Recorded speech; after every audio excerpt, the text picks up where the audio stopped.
Thank you, Miriam. It's very hard to give a speech after smelling this food and hearing how many dishes there are out there. But let me try.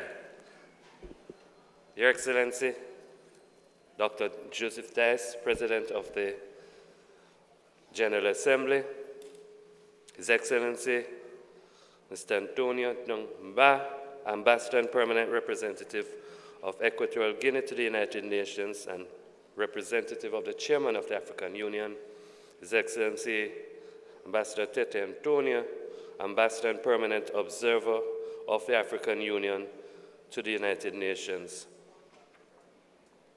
Mr. Dr. Taj Hamad, Secretary General of the Universal Peace Federation. And to you I say, sir, thank you very much for the special invitation which you extended to me to speak on such an important project tonight. Your Excellencies, ladies and gentlemen, you would have heard repeatedly in the presentations which have been made tonight the reference to the African diaspora. Well, I'm here to tell you that Jamaica and its CARICOM partners do represent that sixth region, and we are proud descendants of the African continent. Our cooperation, in fact, partnership, in coming together to contemplate, consider, and build upon what we have to do in advancing the Permanent Memorial Initiative is yet just another example of solidifying that unshakable, that unbreakable linkage between the African continent and the Caribbean. And we stand here tonight in partnership to let you know why we think this project is so important. I have the honor and pleasure to be chair of the Permanent Memorial Committee. And it comprises the African Union, it comprises the African Group, it comprises individual African countries, it comprises of former colonial powers, it comprises countries like Brazil, and so on. Because this is truly a work of partnership in advancing this very important project. Along the way, and this has taken us some years, some of my colleagues, and I won't say which ones, would say to me, why are you so rooted in the past? Why contemplate and mourn about something which happened so many centuries ago? And my response is that, yes, we must acknowledge that there are contemporary forms of racism, trafficking, and so on. But as odious as that practice is, nothing can compare, quite frankly, with over 400 years of slavery and the fact that millions of our citizens were uprooted from Africa, had to endure, many of them perished, that horrific transatlantic passage, and then arriving in the Caribbean to work on these plantations.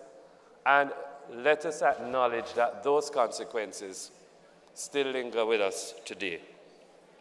So this Permanent Memorial Initiative, this project, this decision unanimously agreed to by the General Assembly to erect at a place of prominence at the United Nations a monument in honor to and remembrance of the victims of slavery and the transatlantic slave trade is to do something tangible, manifestly so, that the international community has not yet done, to acknowledge that there was a tragedy, to consider the legacy, lest we forget.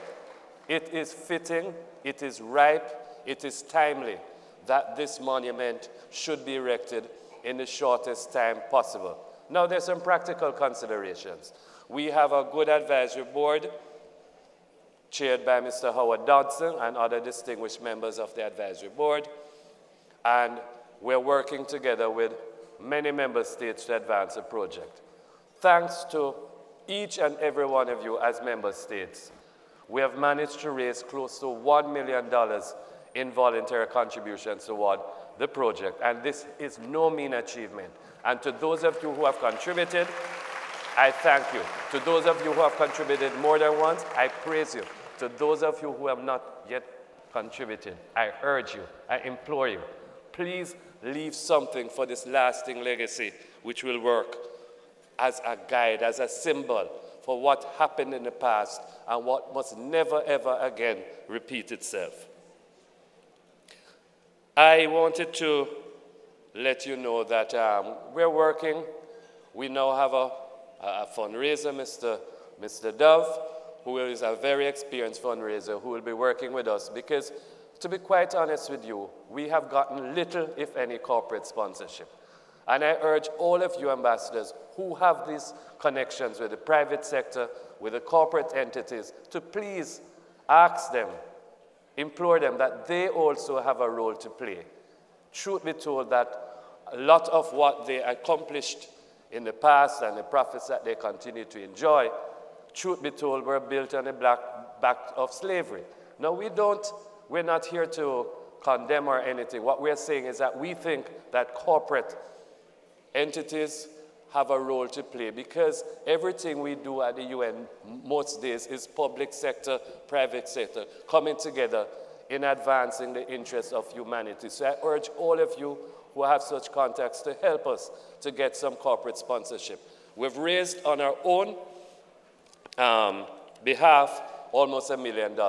We are short $3.5 million because we're estimating, well, we're short $3.5 million because we have a conservative estimate for the project from start to completion would involve some other costs which we have to absorb. We're forging a partnership with UNESCO. We're working with the UN Office for Partnerships. We already have received the blessings of the Secretary General, the Chef de Cabinet, and the President of the General Assembly. Let us make this project a reality. I urge you to go online, www.unslaverymemorial.org. There is a button that you press, the PayPal, and it prompts you to make a contribution. Tell your friends, tell your families, tell your neighborhoods, but most of all, tell your children that this is intended to inculcate in their minds attitudes of tolerance, racial equality, and justice between all of us, and to never again make racial discrimination and intolerance tools that seek to divide us and to put us down. I thank you very much. Thank you.